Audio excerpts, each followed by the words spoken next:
ஒழுங்கா ரிசீவரை காதுல வச்சு கேளுங்க. இனிமே சொல்ல மாட்டேன்.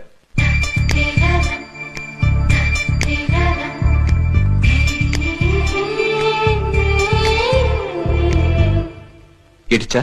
கேட்டுச்சு. கேட்டுச்சா? என்ன கேட்டுச்சு? நீங்க என்ன சொன்னீங்களோ அதான் கேட்டுச்சு. அதான் நான் என்ன சொன்னேன்? உங்களை மாதிரி எல்லாம் 3 சான்ஸ் கொடுக்க மாட்டேன்.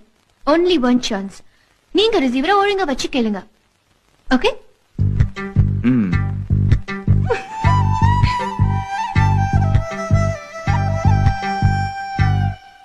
கேட்டுச்சா? ஐயோ ஒண்ணுமே கேட்கலங்க. நான் என்ன சொன்னேன்னு எனக்கா சொல்ல மாட்டீங்களா? சொல்ல மாட்டேன். ஏன்? பிடிக்கல. பிடிக்கலையா? சில விஷயங்கள் கேட்கறதுக்கு தான் பிடிக்கும், சொல்றதுக்கு பிடிக்காது. உங்களுக்காக சொல்றேன். I love you.